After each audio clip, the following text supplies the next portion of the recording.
Alors bonjour les élèves de terminale, on se retrouve aujourd'hui pour parler donc de la guerre d'Algérie dans le contexte de notre cours sur la décolonisation. Donc vous avez déjà en lien sur École Directe les questions qu'il y avait à faire aujourd'hui sur votre livre, page 36-37. Je vais vous mettre la correction dans le contexte de cette vidéo à la fin, mais c'est pas là-dessus que je vais me focaliser. Je vais plutôt vous raconter l'histoire et puis ensuite vous corrigerez en autonomie avec le document que je vous montrerai. Alors on y va, nous on est maintenant sur la guerre d'Algérie. Vous vous rappelez que dans le cadre de ce cours sur la décolonisation, on parle de l'Inde. On a vu que pour l'Inde, la décolonisation s'était passée de façon pacifiste. Et on va voir aujourd'hui que pour l'Algérie, ce n'est pas le cas. Alors, l'Algérie, donc, je vous montre, voilà. Alors, l'Algérie est française depuis le milieu du 19e siècle.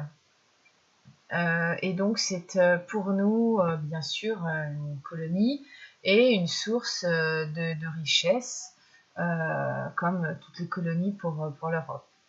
Alors, allons-y sur quelques images.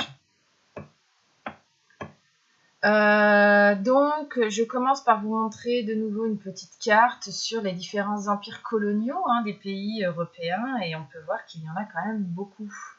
Donc la France, ainsi que l'Angleterre, la Belgique ou la Hollande ont colonisé complètement l'Afrique, d'accord, et une partie de l'Asie.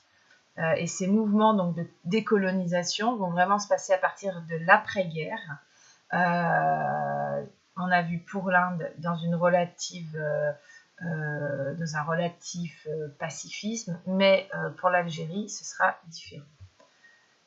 Alors, on a vu aussi que les États-Unis, l'URSS, qui eux n'ont pas de colonie, dès la fin de la guerre, sont assez pour une décolonisation massive. Mais ce n'est pas désintéressé puisque eux n'ont pas de colonie. Je passe un petit peu sur les choses. Voilà. Alors ça, ici on a une petite carte de l'Algérie avec ses différents chefs-lieux, ses différents départements à l'intérieur même de l'Algérie. Et moi, ce qui va m'intéresser, ça va être de vous parler effectivement de la condition d'abord des Algériens en Algérie. Alors ça, c'est le tableau que vous avez dans votre livre. Je vous le développe rapidement. Donc, qu'est-ce qu'on peut voir sur ces populations? Bien, tout simplement qu'il y a une minorité d'Européens en Algérie, donc de Français, et bien sûr une majorité d'Algériens, mais que si on regarde bien sur les différents postes professionnels, ceux qui occupent les meilleures places, eh bien ce sont les Français. Les Algériens sont majoritairement ouvriers, tandis que les Français sont majoritairement cadre supérieur ou fonctionnaire. Ensuite, on voit un revenu qui est beaucoup plus élevé pour les Français. Et le fait que les jeunes Algériens ne vont pas beaucoup à l'école. On voit aussi une différence sur la mortalité infantile. Donc, eh bien, c'est ce qu'on peut voir ici. Les colons, finalement, occupent 90% des postes importants, décisionnels. Les Algériens sont souvent relégués à des postes plus ingrats. Et un colon gagne en moyenne 35 fois plus qu'un Algérien. Donc effectivement, de grosses inégalités sur le territoire qui vont mener progressivement les Algériens à se dire qu'ils aimeraient quand même retrouver une indépendance et leur territoire. Alors, je vous montre cette carte. Là, on est en 1945 et plus exactement en mai 1945. Parce que finalement, la volonté d'indépendance de l'Algérie, elle a commencé tout de suite après la Seconde Guerre mondiale, le 1er mai 1945. Et c'est vraiment important de le souligner parce que qu'est-ce qui se passe dans le 1er mai 1945 en Europe? C'est la fin de la guerre, c'est ce qu'on fête avec le jour férié du 1er mai. Et donc, la France est libérée, l'Europe a fini la guerre, les nazis sont chassés, et c'est la liberté retrouvée en Europe. Alors, que font les Algériens qui sont une colonie française? Ils se disent, chouette, pour nous aussi, c'est la liberté, peut-être qu'on va nous donner du coup notre indépendance. Maintenant, il est temps, puisque c'est la fin de la guerre, on pourrait passer à autre chose. Donc le 1er mai, il y a une manifestation des Algériens qui va se solder quand même par beaucoup de violence et elle va être réprimée, cette manifestation. Et vous voyez ici ces petites icônes qui traduisent finalement, je vous dis n'importe quoi, le 1er mai. Donc le 1er mai, il y a les manifestations, mais c'est bien sûr le 8 mai 45 la libération de l'Europe et la fin de la guerre. C'est pas le 1er mai, je me trompe. Désolée. Donc l'insurrection, elle a lieu le 8 mai. À partir du 1er mai, on demande la libération de l'Algérie, mais ensuite, ça ne va pas se faire et l'armée française va bien sanctionner. Donc ça va donner lieu à pas mal d'attentats. On va parler d'attentats, des insurrections, des violences, etc. Et des insurrections dans certaines zones. Mais on est en 45, et à partir de là, ils n'auront pas tout de suite leur indépendance, bien sûr. Hein, et à partir de là, les Algériens vont s'organiser et demander de plus en plus l'indépendance. Ils vont le faire un certain nombre d'années par le biais du FLN, donc Front de Libération Nationale algérien, qui va demander vraiment d'abord par le biais effectivement de manifestations, de réclamations, de revendications. Ils vont demander cette indépendance, mais malheureusement, ça ne fonctionne pas. Et donc, ils vont mettre en place des moyens de lutte armée. D'accord, là, vous avez le manifeste du Front de Libération. Et je vous rappelle que vous pouvez faire des stops pour lire les documents. Et donc, ils demandent leur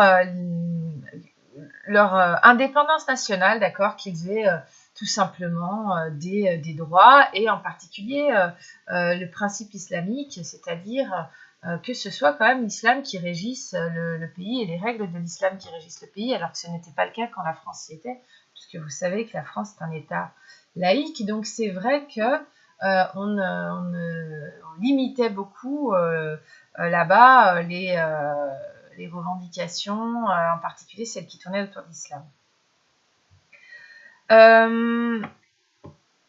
Donc, le Front de Libération Nationale commence à demander de plus en plus volontairement, violemment, cette libération qui ne sera pas accordée.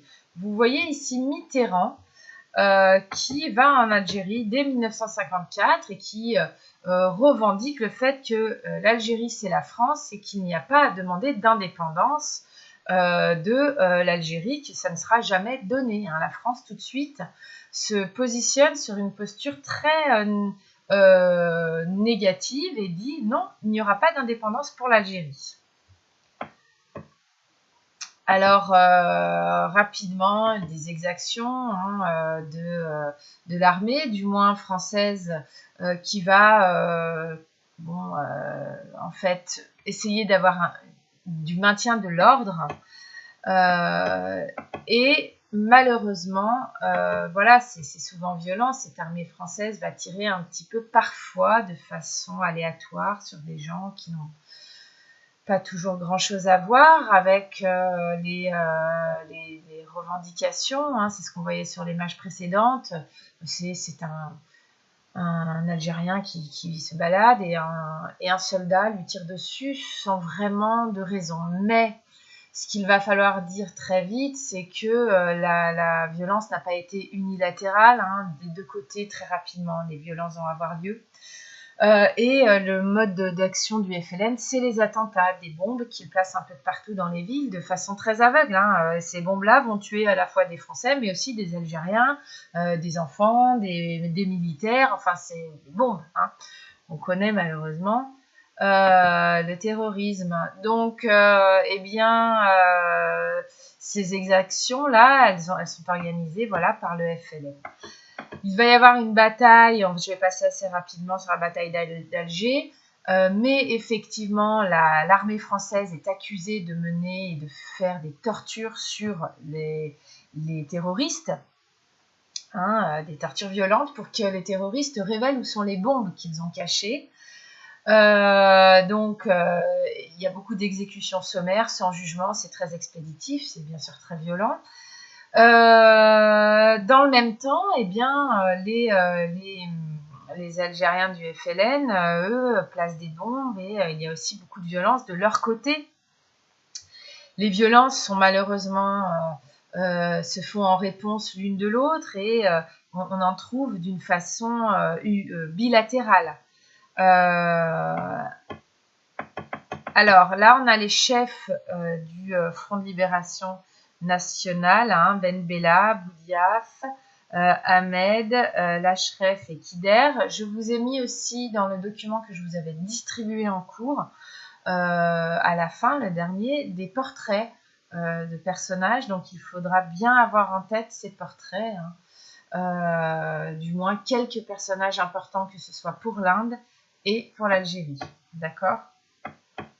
Alors, du côté du FLN, on fait des attentats, on fait sauter des trains, voilà.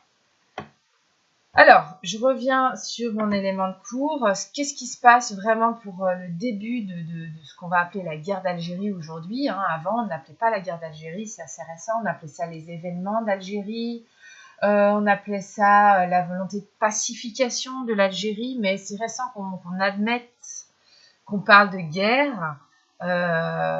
Donc, cette guerre, elle commence finalement, vous avez vu, on commence à avoir des moments violents dès 1945, mais vraiment, on va parler de ces attentats du 1er novembre 1954, hein, donc c'est le jour de la Toussaint, qu'on va appeler la Toussaint rouge, parce que entachée par le sang, et donc le FLN, là, le même jour, fait exploser différentes bombes à différents endroits de l'Algérie. Donc vous voyez, là on a une 4 chevaux qui est attaquée, là on a une tentative d'incendie, là on a des bombes, là on a un hangar qui est incendié, là une gendarmerie qui est attaquée. Bref, vous voyez que le même jour, à peu près à la même heure, le Front de Libération mène ces actions-là, et c'est là qu'on se dit qu'il se passe vraiment quelque chose de grave en Algérie, et ces attentats organisés de façon synchronisée, on peut dire. Et à partir de là, on va vraiment avoir des mouvements où bien finalement l'armée française va être envoyée en nombre, en masse, et va essayer de lutter contre le Front de Libération Nationale. Et vous l'avez vu la semaine dernière sur votre livre, cette guerre, elle est assez particulière, puisque on a d'un côté les Algériens du Front de Libération Nationale qui sont sur un terrain qu'ils connaissent, une sorte de maquis où ils peuvent se cacher. Alors ils ont des armes très légères, eux, hein, ils font sauter des bombes, ils ne sont pas très bien armés. Et on a de l'autre côté la France qui, elle, envoie l'armée avec des tanks, vraiment des hommes armés, mais ils ne sont pas du tout adaptés au terrain. Donc je retourne ici. On a ici les généraux d'Alger, hein, qui finalement orchestrent ce conflit et mènent les opérations là-bas, avec le général Massu, qui est le plus connu de ces généraux. Alors là, on est bien plus tard, donc je ne vais pas venir là-dessus tout de suite. Donc, vous avez votre élément de cours que je vous ai distribué aussi. J'essaye de le chercher, de voir où est-ce que je l'ai mis. Tac, tac, tac, tac. Voilà. Donc, ça, c'est l'élément de cours qui est dans École Directe, hein.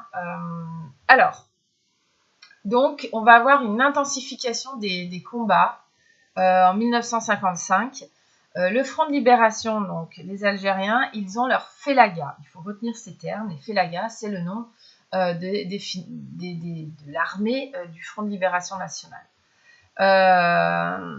De l'autre côté, on a l'armée française, et il y a aussi des Algériens qui veulent que l'Algérie reste française.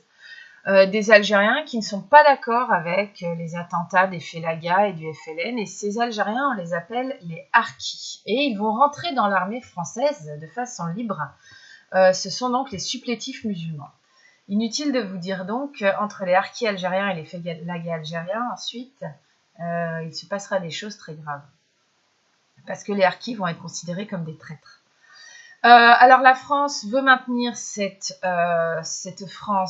Algérie comme française, et on va vraiment renier l'idée que il y a la guerre là-bas. Hein. On parle juste d'attentats terroristes, de flambées terroristes, comme vous pouvez le voir sur votre livre, page 36. Alors, il y a beaucoup de terrorisme individuel aussi, des Algériens qui sont sautés tout seuls.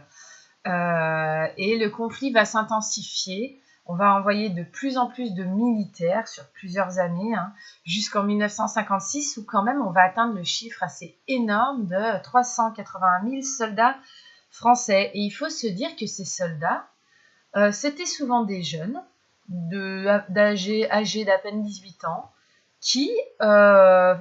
qu'on envoyait faire leur service militaire là-bas. C'est-à-dire qu'ils n'avaient rien demandé, ils ne voulaient pas être soldats, ils ne voulaient pas faire la guerre, ils avaient à peu près votre âge, 18 ans, et ils étaient français, mais comme le service militaire existait encore, on les envoyait faire leur service militaire en Algérie, et comme il y avait la guerre là-bas, le service militaire durait 2 ans. Donc c'était des jeunes qui n'étaient absolument pas habitués à se battre, à faire la guerre, c'était pas des militaires de carrière, mais qu'on envoyait là-bas, et beaucoup sont morts. Ils se sont retrouvés dans un conflit qu'ils ne comprenaient pas très bien, et face à du terrorisme, de la violence, les violences touchent tout le monde, hein, que ce soit les civils ou les militaires, et donc c'était des jeunes qui n'étaient pas préparés à ça, et beaucoup aussi d'exactions. On a parlé d'exactions de l'armée française, mais les tortures, etc. En fait, on était là face à des jeunes aussi qui n'étaient pas préparés à ce qu'ils allaient voir. Et donc, ça peut expliquer aussi les réactions parfois de l'armée française. En France, les années passent, la guerre est de plus en plus violente, et puis on ne la gagne pas. Les Français ne gagnent pas cette guerre, puisqu'ils ne connaissent pas le territoire. Là-bas, les Algériens sont bien sûr massivement pour le FLN. Donc cette guerre, elle est loin d'être gagnée. Ça fait un petit peu penser à la guerre du Vietnam pour les Américains, qui sont en terrain inconnu et qui vont finir par perdre cette guerre. Donc en France, on commence à en avoir marre de cette guerre, vraiment. Et on aimerait y mettre fin. Et donc, en 1958, alors qu'on est déjà 4 ans de guerre d'Algérie, on est complètement bloqué en France. En plus, le général Massu, qui est en Algérie, hein, qui est vraiment important là-bas, il refuse absolument de négocier quelque paix que ce soit avec les Algériens. Il veut vraiment que l'Algérie reste française. Et il envisage même de mettre en place une intervention, une sorte de coup d'État en France. Hein. Les généraux de l'armée française, hein, qu'on va appeler l'OAS, ils organisent une sorte de coup d'État en Algérie, qu'ils réussissent, mais ils veulent faire la même chose en France, à Paris, et ils veulent parachuter des militaires sur Paris. Donc la situation commence vraiment à s'envenimer, et il faut qu'on calme le jeu. Il faut un homme providentiel, il faut quelqu'un qui est capable de sortir la France et l'Algérie de cette situation. Qui est cet homme providentiel? Qui est-ce qu'on pourrait bien appeler pour résoudre ce problème de l'Algérie? Eh bien, De Gaulle. De Gaulle a finalement, pour les Français, d'une certaine façon, gagné la Seconde Guerre mondiale en organisant la résistance. En tout cas, il nous a fait sortir vainqueurs, la tête haute, on peut dire, même si sur les faits, c'est pas le cas. Donc, on décide de l'appeler. Pierre Fimelin, qui est alors président du Conseil, c'est l'équivalent d'un Premier ministre, rappelle le général de Gaulle et lui dit, voilà, il faut absolument sortir la France de cette situation. Avec la guerre d'Algérie, comment fait-on? Et le général, qui est donc un général, on pourrait penser qu'il allait davantage envoyer de militaires en Algérie, davantage renforcer la situation de guerre là-bas, et bien va progressivement donner son indépendance à l'Algérie, parce qu'il a bien compris que là-bas, on est complètement bloqué. Il va faire un référendum, et ce référendum, il est majoritairement en faveur du oui, il faut donner son indépendance à l'Algérie. Et donc, le 18 mars 1962, on va donner l'indépendance à l'Algérie avec les accords d'Évian. Voilà. Et donc, c'est la fin de cette guerre d'indépendance qui est proclamée le 3 juillet. Elle aura quand même fait 300 000 morts. Et à la fin de cette guerre, ce qui va être d'autant plus tragique, c'est quelque chose dont on ne parle pas beaucoup non plus, c'est que les Français d'Algérie, ceux qui vivaient là-bas depuis 100 ans, avec toute leur famille, qui avaient leurs biens, leurs maisons, qui se considéraient d'ailleurs souvent comme algériens, ou du moins français d'Algérie, mais plus vraiment français, ces gens-là qu'on appelle les pieds noirs, eh bien, ils vont être sommés de rentrer en France très rapidement. Et il y a ce slogan, la valise ou le cercueil. Donc on leur dit, vous avez quelques jours pour partir, ou on vous tue. Voilà. Donc ces Français d'Algérie, ils ont dû tout abandonner sur place là-bas, leurs biens, leurs maisons, tout ce qu'ils avaient bâti, et près d'1 million de pieds noirs vont rentrer en France en 1962. D'un coup, 1 million de Français d'Algérie qu'il faut accueillir très rapidement, construire des bâtiments, etc. C'est un traumatisme pour ces gens, c'est un traumatisme aussi pour la France. Et il y a aussi eu 20 000 harkis, donc ces fameux Algériens qui étaient rentrés dans l'armée française, dont je vous ai parlé tout à l'heure. Eh bien, eux, ils ont été bien sûr pris en chasse par le FLN, et il y a eu énormément de morts. On a massacré beaucoup de harkis, beaucoup se sont enfuis aussi. Ils étaient considérés comme des traîtres.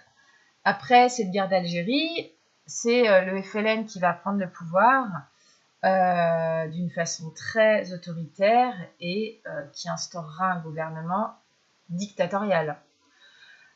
Donc finalement, cette fin de la guerre d'Algérie, elle se solde par un échec pour la France, mais pour les Algériens, ils ont leur indépendance, mais ils n'ont pas leur liberté, parce que le FLN va prendre le pouvoir et ne laissera ensuite plus la main à personne d'autre. Malheureusement, on est obligé d'aller vite sur cette guerre d'Algérie, en plus en distanciel, donc c'est pas simple. Donc je reviens rapidement sur le putsch d'Alger avec nos généraux de l'OAS, avec le général Massu, dont je vous ai parlé. On a eu ici des attentats de l'OAS en Algérie, voilà, c'est l'armée. Ça, c'est le référendum dont je vous ai parlé, qui montre que majoritairement les Français veulent donner l'indépendance à l'Algérie. Et c'est donc le général de Gaulle qui a organisé ça. Voilà. Je voulais peut-être revenir une dernière fois, c'était sur une... Non, j'ai plus rien à vous montrer de ce côté-là.